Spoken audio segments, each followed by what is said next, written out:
7-8 वर्ष झाली. हो ना. आपल्याला कधी प्रेमानं बोलता बसता आलं का ग? कधीच नाही हो. आपल्या पोटी मूळबाळ संतती नाही लक्ष्मी. आपल्याला एकत्र कधी येता आलं नाही. आपण कधी प्रेमाने बोललो नाही. पण लक्ष्मी, आज मला थोडस वेगळं वाटतंय लक्ष्मी. वेगळं म्हणजे? म्हणजे नेमकं काय वाटतंय तुम्हाला? लक्ष्मी, आज आपण दोघंजण मायामध्ये आहे आणि आपल्या मायामध्ये आपल्याला पाहण्यासाठी कोण सुद्धा नाही. लक्ष्मी, ये जवळ लक्ष्मी. ईश्वर, मला बाई लाज वाटते. काहीतरीच काय. आज सॉरी लाडात आली म्हणायची. अगं काय करायचं लक्ष्मी, किती दिवस झाला आपल्याला प्रेमाने बोलता बसता आलं का? नाही हो. म्हणून आज माझ्या मनाला समाधान वाटलं आणि माझ्या मनाला वाटलं की लक्ष्मीला आपण 4 गोष्टी प्रेमाने बोला. लक्ष्मी, लाजू नको. ये लक्ष्मी.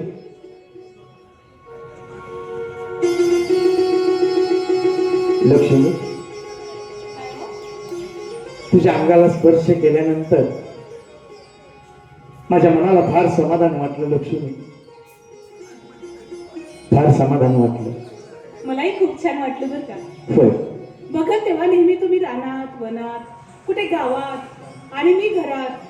कधी आपल्याला एकत्र बसता आलं नाही, कधी प्रेमानं बोलता आलं नाही. बरोबर आहे. मी रात्रीची झोपी गेल्यावर तुम्ही किती किती उशिराने येता हो. आणि सकाळी लवकर निघून जाता. बरोबर आहे. खरंच हा क्षण होता ना, हा माझ्या जीवनातला अनमोल क्षण आहे बघा. कधीच मला अशी भावना नव्हती. आज तुमच्यामुळे मला एक वेगळाच आनंद मिळाला. बरोबर आहे लक्ष्मी, माझ्या सुद्धा मनाला खूप समाधान वाटलं लक्ष्मी. त्याचबरोबर त्यांनी काय ग? आज मला तुमच्याशी अगदी मन भरून बोलावं असं वाटतंय बघा. म्हणजे नेहमीच आपलं जे नातं, जे वागणं ते सोडून अगदी मला मन खोलून बोलू वाटते. बोलू? होय, बोल ना. तुम्हाला मी माझ्या लहानपणीच्या गोष्टी किंवा काय काय घडलेलं सांगू? लक्ष्मी, अगं इतक्या दिवस माझ्यापासून का लपवून ठेवलंस हे? कधी बोलायला वेळच नाही भेटला बघा. होय. मी शाळेत होती ना, त्यावेळेला शाळेमध्ये भाषणात माझा पहिला नंबर यायचा. कशामध्ये ग? भाषण करण्यात सुद्धा पहिला नंबर यायचा. बर. डान्स मध्ये सुद्धा पहिला नंबर यायचा. बर. आणि गाण्यात सुद्धा माझा पहिला नंबर यायचा. होय. हे तुम्हाला माहिती आहे का? होय. पण जसं लग्न झालं तसं सगळंच राहून गेलं बघा. बर. संसाराला लागले, लहानपणीच्या आवडी निवडी सगळ्याच माझ्या मिटून गेल्या. बर. त्याच्यामुळे आज मला पुन्हा माझी ती आवड जपू वाटली. मग काय इच्छा आहे तुझी? मला असं वाटतं मी तुमच्यासाठी एक छानसं गाणं म्हणावं. वा लक्ष्मी वा, चालेल, होऊन जाऊ दे माझ्यासाठी एक गाणं. पण त्यांनी काय ग? मी इथं जे काय बोलते, जे काय गाते, परत माझी थट्टा करायची नाही हं? नाही ही ग लक्ष्मी. गोष्ट आपल्या दोघातच हं? अजिबात नाही लक्ष्मी. चल, होऊन जाऊ दे. असं म्हणता? ठीक आहे.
अगं लक्ष्मी, बोला.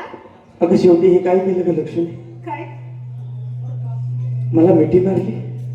मग लक्ष्मी, लक्ष्मी मला माहित नव्हतं लक्ष्मी की तुला डान्सही करता येतो आणि गाताही येतं. किती छान वाटलं ग लक्ष्मी. मग आज माझी पहिली लक्ष्मी जागी झाली.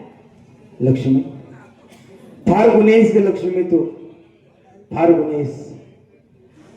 परमेश्वरानं फक्त लक्ष्मी नाही तर साक्षात लक्ष्मी देवी माझ्या घरी पाठवली तुझ्या रूपामध्ये. लक्ष्मी, पुरे पुरे हा पुरे झालं माझं कौतुक. अहो बायकोचं कोणी असं कौतुक करतं का?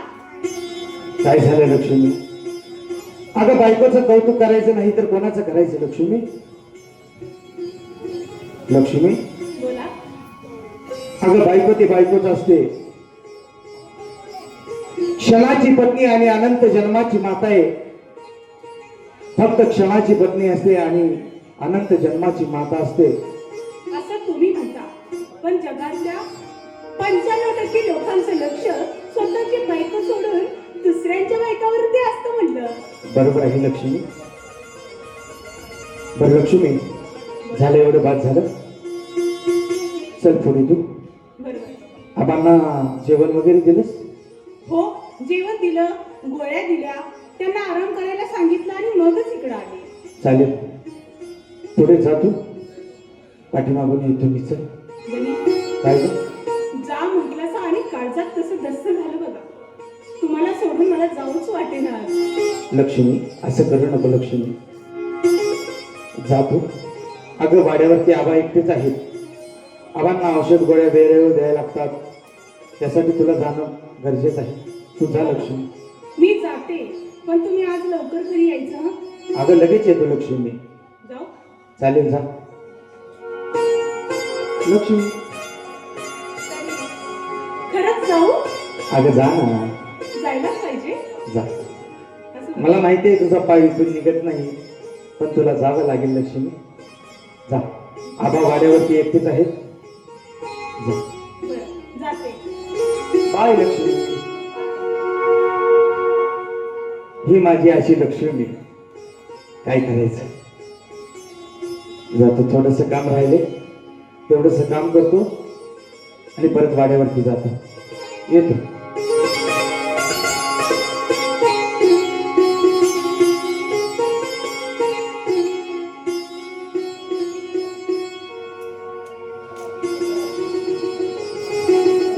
माया माया माया, त्या मायेनं कुणालाही शोधलेत नाही. जो माणूस मायेच्या झाडामध्ये गुरफटला गेलाय, त्या मायेच्या तळ्यातून कधी कुणाला बाहेर पडता आलेलं नाही. अशी माया आमच्या मनाला चिंता लागून गेली. ती कोणती? रथच्या गुणाबद्दल. लग्नाला 5-7 वर्ष होऊन गेली, पण पोटी पुत्र संतती नाही. काही स्थितीला करायचं, त्या धन संपत्तीला करायचं तरी काय? काय त्याचा उपयोग आहे? पुत्र संत ठेवी, धनसंपत्तीपेक्षा पुत्र संत ठेवी. घरात जर एखादं लहान बाळ असेल तर त्या घरात सुख समाधान आणतं. कोण आहे? खासदार चौकशीवर कोण आहे?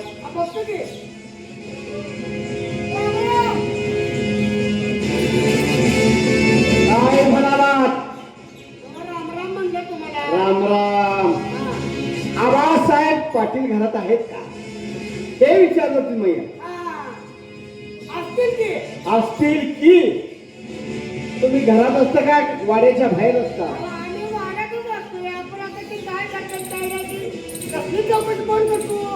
बर बर बर बर. तसली चौकशी करत नाही तुम्ही?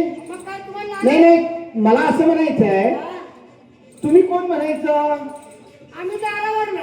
कुत्री? असं नाही, दारावरची म्हणजे दाराच्या बाजूला कुत्री बी असतात. नाही का? म्हणजे मग तुम्ही म्हणायचं कोण? तुम्ही कोण? हा, तुम्ही गुडवे काय घरगडी? घरगडी म्हणजे सांग काम्या ना ऐक नाम्या. मग आता मी सांगतोय, भुजंगराव इनामदार सांगतोय, आबासाहेब घरात आहेत का? लागायचं म्हणजे त्यांना बोलवायचं आहे का? तुमचं काय त्यांच्याकडे काम आहे का असं मला म्हणायचं. काम असल्याशिवाय आम्ही येतोय का? आता आम्ही काय तुम्हाला वाईट बोललो का? वाड्यात आबासाहेब आहेत का चौकशी करून येऊन मला सांग पटकन. फक्त निजला असतील. निजलं असतील म्हणजे झोपला असतील. अरे झोपणं आणि निजणं एकच झालं की रे. बहुतेक दुलका काढत असतील. दुलका बी एकच झालं. मग ते काय ते बघून येतो ना. बहुतेक लवंड तिथं कुठं लवणले? अरे लवंडायची काय कळशी आहे का? पेलाय काय काय पडलं असतील हो. म्हणजे झोपवाम कुक्षी घेत असतील. बहुतेक डोळं टाकलं असतील. जा, तुझ्या बरोबर बोलण्यात काय अर्थ नाही. आम्हाला काम असतात. तुझ्यासारखं रिकाम टेकडा आम्ही नाही. आबासाहेब घरात आहेत का बघ आणि त्यांना जाऊन सांग. तुम्ही जाता का मी जाऊ? काय म्हणाला? मग तुम्ही आज जाताय का? माझी मी जाऊन बघून येऊ अगोदर म्हणतोय. अरे आम्ही काय तुम्हाला प्रश्न विचारला की आबासाहेब घरात आहेत का बघ. मग आम्ही जायचं का काय करायचं ते आम्ही ठरवू ना. मग तेच सांगा म्हणतो. जाऊन बघून ये आहेत का? पण आम्ही जाऊ काय? नाही मी जाऊ का? तुम्ही कसं डायरेक्ट जाता? माझी मी जातो मी बघून येतो. हा, तुझी तू जाण बघून ये. मग ठीक आहे, तुला सांगतो तुला. तुला सांगत होतं का नाही? अरे या भुजंगराव इनामदाराला अजून कोणी उलटा बोललं नाही आणि तो एक पावलाचा फाटला कधी माझ्याशी जबान लढवतोस काय रे? मी तुम्हाला काही तुला अजून या भुजंगरावचा कचका माहित नाही. तुमच्याकडनं आम्हाला सोचतो का? आम्हाला कशाला सोसणार नाही ना? आम्हाला कशा- मग छोड म्हणलं की काम कोण उभं करायचं? जा आबासाहेब झोपलेत का उठून बसले ते बघून या. अहो, पाटील, मला आवाज सुद्धा अजून एवढं मोठ्याने बोललो नाही. तुम्ही तर असं मोठ्याने बोलताय. आबासाहेब सुद्धा तुला हे मोठ्याने बोलले नाही. अरे पण तू आबासाहेबांच्या बरोबर असे शब्द वापरतोस का? तुला सांगत होतो का नाही? म्हणजे मला रचना बोलतोस. हेच त्या आबासाहेब पाटलानं तुला शिकवण शिकवली का? पाटील, तुम्हाला काय उठले सुद्धा बोललो का? तू कुणाला म्हणलास? आता तुम्हाला कशाला बोलतोय मी? हा असा सुद्धीवरती आहे. अरे भुजंगराव इनामदार म्हणतात मला. कळलं. कळलं ना? तुमचं भाषण करतोय. जा मग. आबा, काय रे धन्या? ते बाहेर कोणतं बोलायला लागलं तुम्हाला? कोण बोलवतंय? कोण पूजा आला वाटतं? हा? पूजा पूजा तुझ्या कोण? काय सापं जावलं काय काय बोलतो? मुलगी नुसतं मुलगी. अरे भुजंगराव इनामदार आले असते. हे मला काय माहिती आबा? अरे मग बाहेर का थांबला? आतमध्ये घे त्याला. ती बाहेर बसलाय हो. बाहेर बसलाय का? मग तू वाडीला बाहेर थांबले. हा, वाड्याच्या बाहेर. घे त्याला आत घे. पाटील, आज जावा. इनामदार म्हणायचं. तुझ्या तोंडात पाटील, कारण तू पाटलाच्या घरी येत रे. म्हणजे झालं का? भुजंगराव इनामदार. विमान कशाला आणलंय? तिकडे उतरवून जाणार. इमान नाही, इनामदार. म्हणजे मोठं पाटील आहे ना तुम्ही? जा आहेत ना? सामान्य मोठं आहे का? तुला कशाला मोठं वाटतंय ते सांग. इतके भरपूर आहे काय बोलतो साहेब? अरे 2,500 एकर जमीन या भुजंगरावची आहे. हा. काय तुला काय बोललो? मग मी काय एकटा त्या जमिनीत लोळणार आहे का? तुम्हाला जमिनीतलं काय येतंय? मला जमिनीतलं काय येतंय म्हणून मी माझ्या नाव एवढी जमीन ठेवली का? रानाचं काम करण्यात तुम्ही माणसं काय बोलतो? हा करून घेतो. म्हणजे आमच्यासारखं तुझ्यासारखी 500 मजूर माझ्या जमिनीत राबतात. म्हणजे आमच्यासारखे तुम्ही ठेवले की? आमच्याकडे काय ठेवलं? तो गडी हो. गळ्याचं नाव कधी घेणार आहे? किती सांगत होतो आम्ही. आहेत ना आबा? हो, आहे ना जावा. जा तुझं काम संपलंय. असं आहे काय झालं? नाही, आनंद झाला एवढं मोठं पाटील आहे ते. पहिला राहायचा आता आमच्या घराकडे आला. पहिल्या वेळी मी पहिल्यांदा वाढत नाही नाही काय म्हटलं आज बोलता बोलता तू माझी फिरकी घेतोय. मी पहिला वेळ म्हणजे मी काय गाभं नाही का रे? पहिल्यांदा तुम्हाला बोललो एवढं. हा म्हणजे मला पहिल्यांदा बघितलं असं तुला म्हणायचं आहे. जावा तो. आबासाहेबांच्या चरणी हा भुजंगराव इनामदार नतमस्तक होत आहे. नमस्कार. आबासाहेब इनामदार, अचानक आमच्या वाड्यापर्यंत येणं कसं केलं? या या बसा. राहू द्या आबासाहेब. अहो बसा ना. आबासाहेब थोडा मोठ्याच्या घराला पाही लागलं आम्ही आमचं भाग्य समजतो. अहो आमच्या वडिलाच्या बरोबरची तुम्ही, आमचे वडील आणि तुम्ही या गावचा दोघांनी मिळून विकास केला. आमचे वडील स्वर्गवासी झाली. आता त्यांची धोरण आम्ही सांभाळत आहे. आबासाहेब हे गावाचं काम करत असताना गावाला पाणी नव्हतं. हो बरोबर आहे. बरोबर आहे का? हो. गाव कसं वसाळ भुंडा माळासारखं रखरखीत भुंडा माळ होता. परंतु आपण नदीवरनं पाणी आणलं. 5 किलोमीटर अंतरावरनं एवढी मोठी गावासाठी पाण्याची स्कीम केली. हो. आता गाव कसं गुण्या गोविंदानं या काळ्या आईच्या कुशीमध्ये हिरवीगार शालू नेसलेली जमीन या पाण्यामुळे कशी फुललेली आहे. म्हणून म्हणतो आबासाहेब, बोला. गाव जर सुखी आणि समृद्धी व्हायचं असेल, गरीबाला श्रीमंत व्हायचं असेल, तर गरीबाच्या पदरात जमीन पाहिजे, अगदी बरोबर आहे. नाही का? हो. जर या माझ्या गोर गरीबाला जमीनच नसेल तर हे पाणी येऊन उपयोगाचं काय? काय त्याचा फायदा आहे? हा गोर गरीब रात्रंदिवस शेतात इतभर पोटासाठी काबाड कष्ट करतो आणि त्याच तुटपुंजा मजुरीवर आपलं पोट भरतो. त्यांना जमीन नाही. त्यांची असणारी जमीन तुमच्या ताब्यामध्ये आहे, नाही का आबासाहेब? काय आपलं याच्याबद्दल काय म्हणणं आहे आपलं? माझं एवढंच मत आहे, काय? जर हा गोर गरीब आपल्या उघड्या डोळ्याने सुखी आणि समाधानी जर पाहित असेल तर याच गोर गरिबांच्या जमिनी ज्या तुम्ही हस्तगत केल्यात त्या गोर गरिबांच्या जमिनी परत करा, एवढाच हात जोडून तुम्हाला विनंती करायची. भोजनराव, तुम्ही काय बोलता हे समजते तुम्हाला? आबासाहेब, जमिनी घेतली नाही त्यांच्या, त्यांना पैसे दिले, त्याची कागदपत्र माझ्याकडे आहे. त्याच्याकडून विकास जमिनी घेतली, ती फुकट परत करू शक्य नाही. बरोबर आहे आबासाहेब. ज्या वेळेला ओसाड मार होता त्या वेळेला कवडी मोल भावाने जमिनी या गोर गरिबांच्या तुम्ही घेतल्या.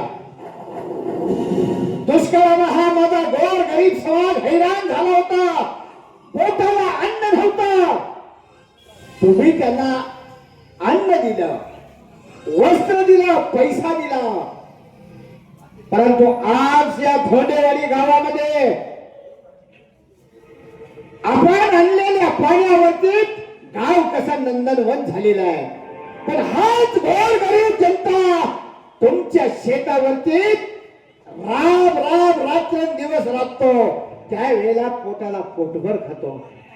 पण मी म्हणतो याच गोर गरीब जनतेला जर त्यांची जमीन असती तर तुमच्या शेतामध्ये त्यांना काबाड कष्ट करण्याची गरज भासली हे का भोजनराव, ते काबड कष्ट माझ्या रानामध्ये येऊन करतात नाही का? त्याचा मोबदला त्यांना देतोय. ज्यांची जमीन आम्ही घेतली त्याला त्याचा मोबदला दिलाय. तुमच्या पोटात काय काम आहे? आबासाहेब, मी तुम्हाला एवढीच विनंती करायला आलोय की असणाऱ्या गोर गरिबांच्या जमिनी तुम्ही कवडी मोल भावाने घेतलेल्या आहेत त्या परत करा आणि हा गोर गरीब जनता सुखी आणि समाधानाने उघड्या डोळ्याने बघा.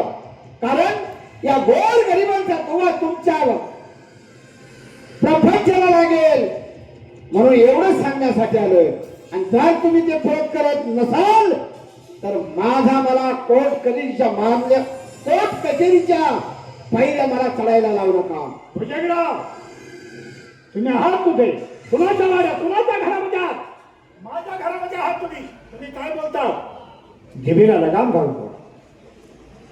कोर्ट कचेरीची द्या आम्हाला जावता. आबासाहेब, या आबासाहेबाला आबासाहेब,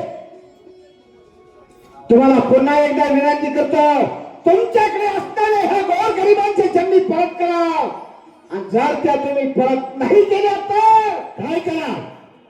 असणाऱ्या तुमच्या घराबरोबर गायवाच्या ताकद माझ्याच वाड्यातून मला तुम्ही म्हणता की तुझ्या घराची गाढवाचा नांगर फिरले.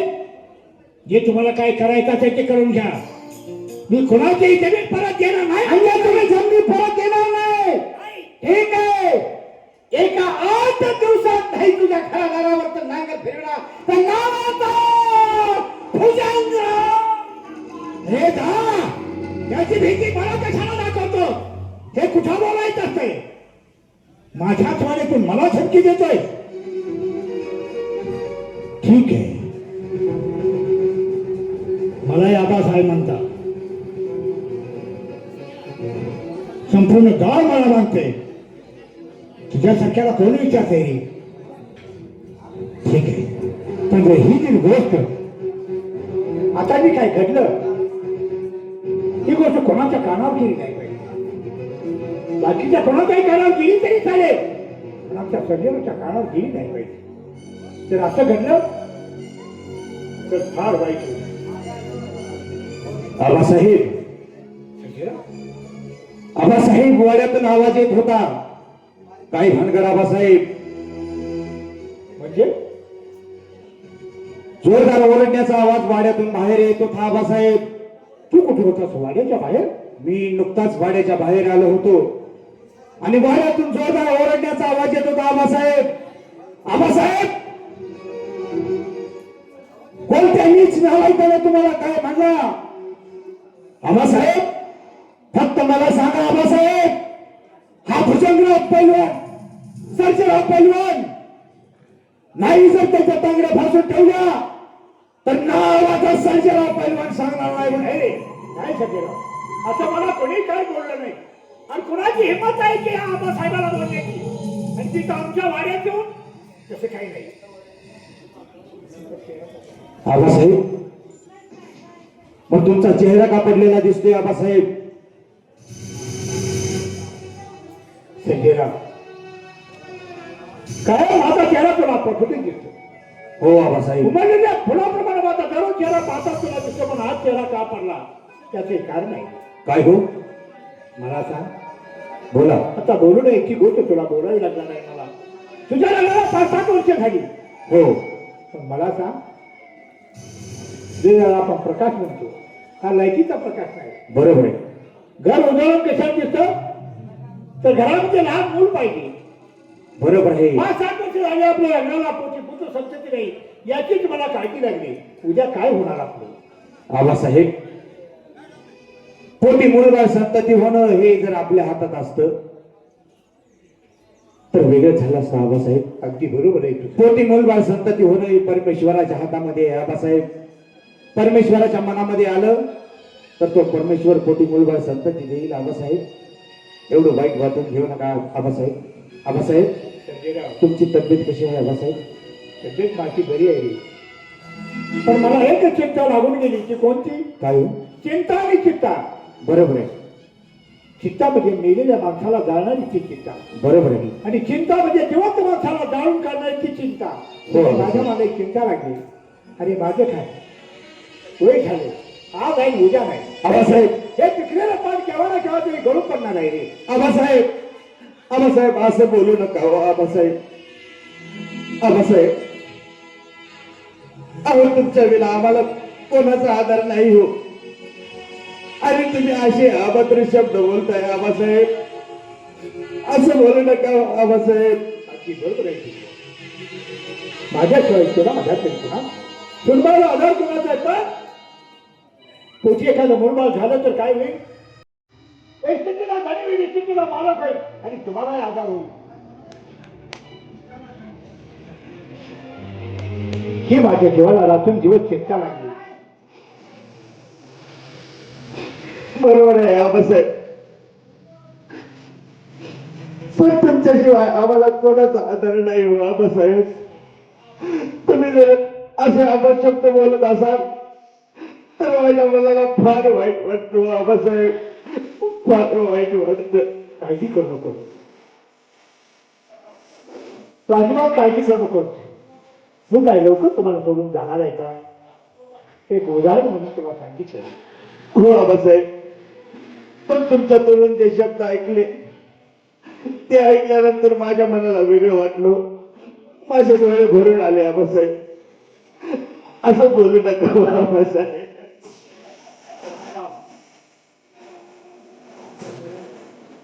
काय नाही काय डोळ्यात दिसतात.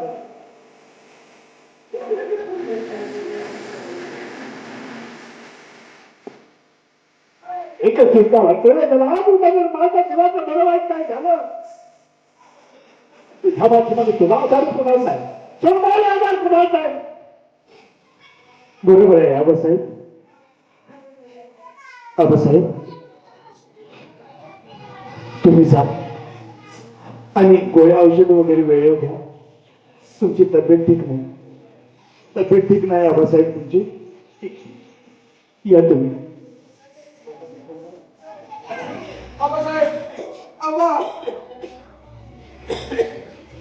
आबा काय होते दवाखान्यात जाऊया का आबा?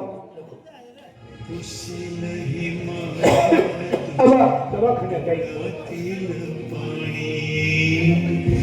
तुझे नाही माया तुझ्या डोळ्यात जा आबा. जाऊ जाऊ तुम्ही.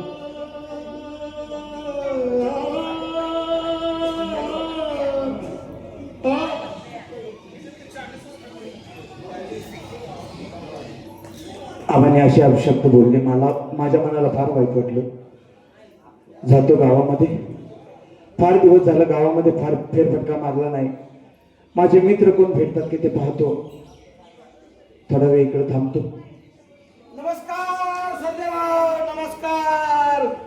भूषणराव, साक्षात आपण? सर्जेराव बोला भूषणराव.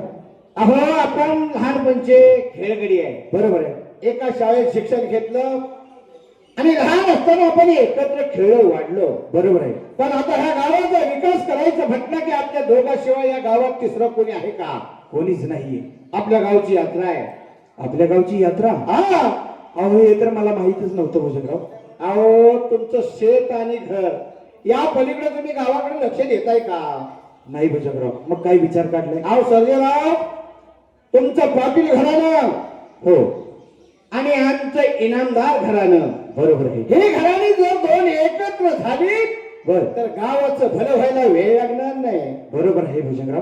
म्हणून म्हणतो सर्जेराव, काय हो? आज पारावरती आपल्या यात्रेचा तमाशा आहे. बर आणि त्या तमाशाचा शुभ नारळ तुमच्या हस्ते फोडावा अशी आमची इच्छा आहे. माझ्या हस्ते? हो. छे भूषणराव, अहो मी कसा फोडणार? अहो आमचं सांप्रदायिक घराणं, हातामध्ये टाळ, गळ्यामध्ये माळ, विठ्ठलाचं भजन कीर्तन करणार आमचं सांप्रदायिक घराणं, आणि उद्या जर आम्ही तमाशाचा नारळ फोडला तर हे बसलेले माझे मायबाप काय म्हणतील? अगदी बरोबर आहे पाटील.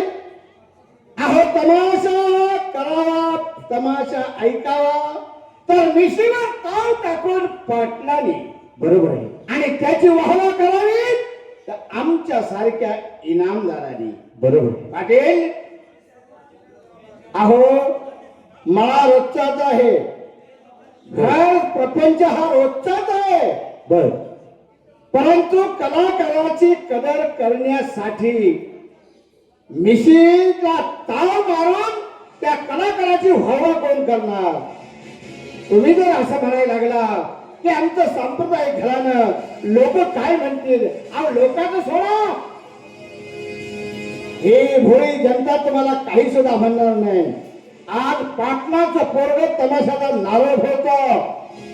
या गोर गरीब जनतेचा आधार, गोर गरीब जनतेसाठी या पाटलाने काय काय केलं त्याची व्हावा होईल. आणि एका कलाकाराला आपल्या गावातून तमाशा क्षेत्रामध्ये भय मिळेल. म्हणून म्हणतो तुम्ही फक्त तमाशाचा नारळ वाढवा आणि लगेच तुमच्या कामाला निघून जा. चालेल भूषणराव, तुम्हाला चालेल. जास्त वेळ तिथे थांबून घेत नाही. भूषणराव, फक्त नारळ फोडणार आणि मी माझ्या मार्गाला निघून जाणार. चालेल भूषणराव. ठीक आहे, चला मग तावडी वाजते. येतो मी, येतो.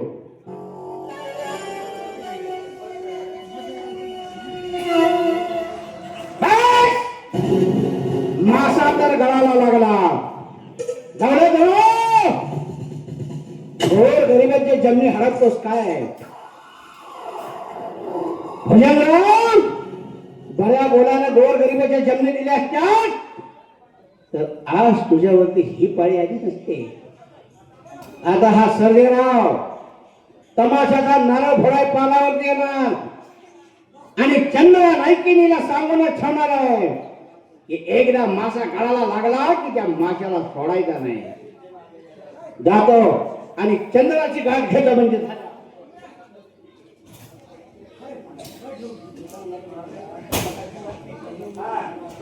चंद्राबाई, ऐक चंद्राबाई,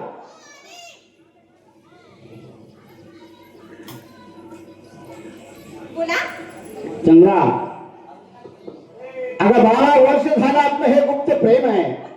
पण याच प्रेमाला न्याय देण्यासाठी आतापर्यंत तू माझ्याकडे काही मागितलं नाही. हो, कसं म्हणणार? बरोबर आहे ना? हो. चंद्रा, तू सुद्धा माझ्यावरती जीवापाड प्रेम करते आहेस आणि मी सुद्धा जीव ओवाळून तुझ्यावर टाकतोय.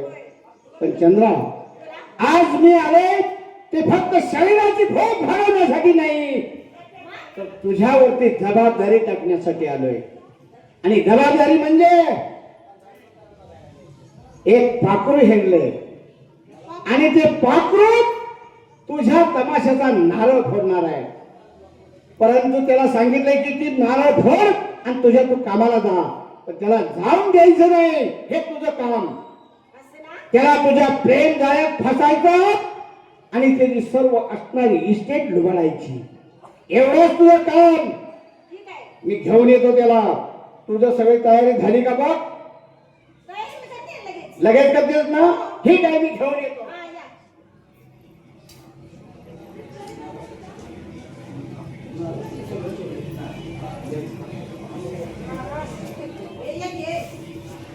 भुजंगराव, झाली का तयारी?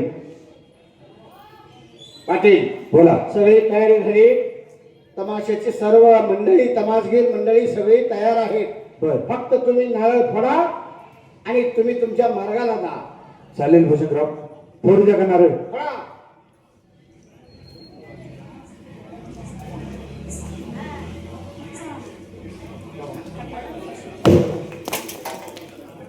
भुजंगराव, शाबास, नारळ तर फोडलेला आहे. नारळ फोडला. आता येतो मी. पाटील, आम्ही तुम्हाला आग्रह करणार नाही. अहो, या भुजंगराव इनामदाराच्या शब्दाला मान देऊन तुम्ही आज तमाशाचा नारळ फोडला. हो, लोक काय म्हणतील याची तुम्ही तमा केली नाही. पण मी काय म्हणतो, बोला. आपली लहानपणची दोस्ती आहे आणि या दोस्ती खातर फक्त एकच लावणी ऐका आणि तुमच्या तुम्ही कामाला निघून जा. भुजंगराव, नको भुजंगराव, माझं रानामध्ये काम भरपूर पडले. अहो, काम राहू दे ते आता. 12 तास कामातच कसं काय असताय तुम्ही? हा? चंद्राबाई, अहो, लावणी ऐका की. चंद्राबाई, तुम्ही म्हणताय तर फक्त एकच लावणी ऐकणार आणि मी माझ्या मार्गाने निघून जाणार. चालेल, होऊन जाऊ द्या लावणी. बसा. बसा, पाटील.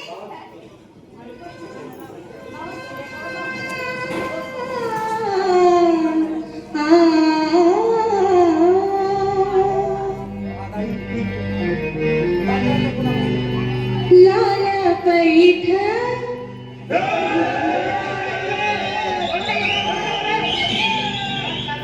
लाल पैठ चंद्र,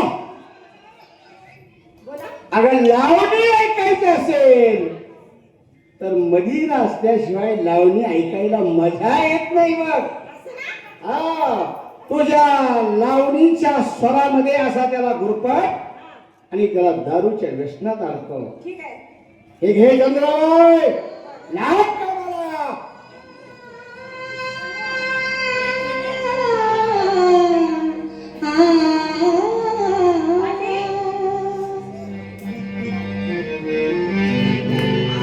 लाल पैठ चंद्राबाई, हे काय आहे? काय आहे? अहो, हे मदिरा आहे. मदिरा? हो. मदिरा म्हणजे काय? मदिरा म्हणजे एक घोट तर घेऊन बघा. नको चंद्राबाई, नको. मदिरा म्हणजे दारू. मदिरा म्हणजे दारू आहे ती. नको चंद्राबाई, नको. एक घोट तर घेऊन बघा ना. नको चंद्राबाई. अहो पाटील, अहो लावणी ऐकणं हे मरणाचं काम असतं आणि मदिरा घेतल्याशिवाय लावणीला मजा सुद्धा येत नाही. एक परी आमचा अपमान केला तर चालेल, कारण आपण लहानपणचे मित्र आहोत. तुम्ही आमचा अपमान केला तरी चालेल, पण चंद्राबाईचा अपमान, पाहुण्यांचा अपमान आम्ही कसा बरं सहन करायचा? नको भुजंगराव, नको. नको, मी या ठिकाणी लावणी ऐकायला बसतो. असं करू नका. सर्वेराव पाटील, तुम्ही बसून घ्या. चंद्रा,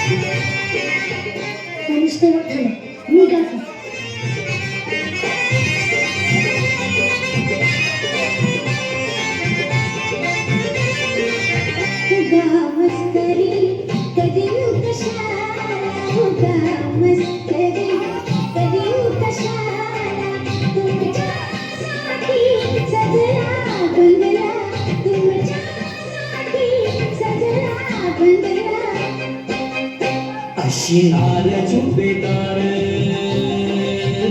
हिचा कोण भरणार अशी नार झुंबेदार हिचा कोण भरणार हिरव्या कुड्याचा मनगटी झणकार गटनी सुन हिंडते नऊवार वा चंद्रा वा. गोऱ्या पायात पैठण रुमझुमला गोऱ्या पायात पैठण रुमझुमला दुनिया सजल रंग होळीला दुनिया सजल रंग होळीला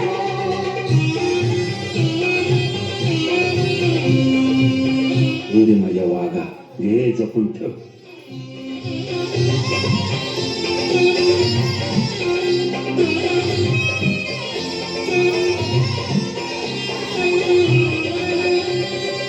शपथ गळ्याची तुम्हा सांगते शपथ गळ्याची तुम्हा सांगते वा चंद्रा वा. एकच नंबर मध्ये लागते मधील एकच नंबर लागते मधील चंद्रा माझं डोकं कसं शांत झालं बघ चंद्रा शांत झालं थोडी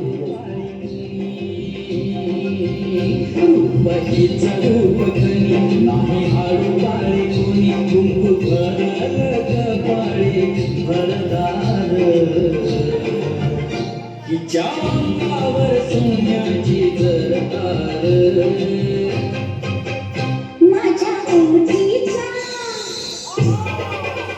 माझ्या ओठीचा लालीला देते तुम्हाला माझ्या ओठीचा लालीला देते तुम्हाला तुम्ही या सजल रंग होळीला तुम्ही या सजल रंग होळीला लाल पैठणी रंग माझ्या जोडीला लाल पैठणी रंग माझ्या जोडीला तुम्ही या सजल रंग होळीला तुम्ही या सजल रंग होळीला तुम्ही या सजल रंग होळीला तुम्ही या सजल रंग होळीला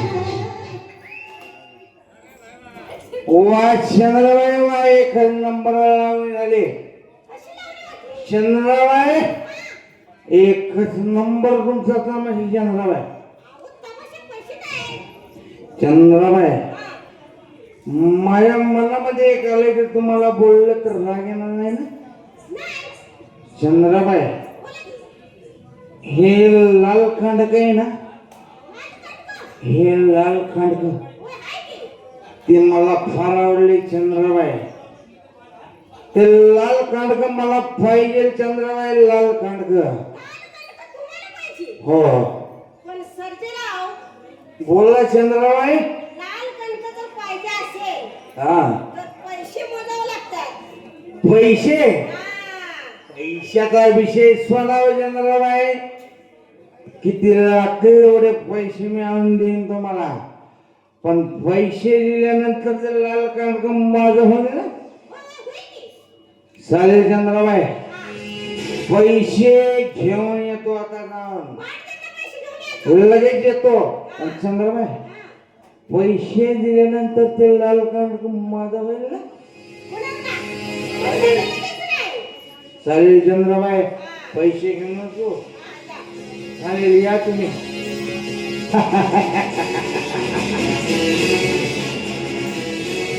चंद्राबाईंनी सांगितले पैसे 5 लाख रुपये आणून द्या हे लाल कांडका तुमच्या जाग्यात जातो घरी बऱ्या बोळानं पैसे मागतो बऱ्या बोळानं जर पैसे नाही दिले ना बाबाला आणि लक्ष्मीला मारून पैसे आणतो जातो पण ते लाल कांडक माझे केले सोड मी सोडणार नाही नावाचा सर्जेराव पाटील म्हणते मला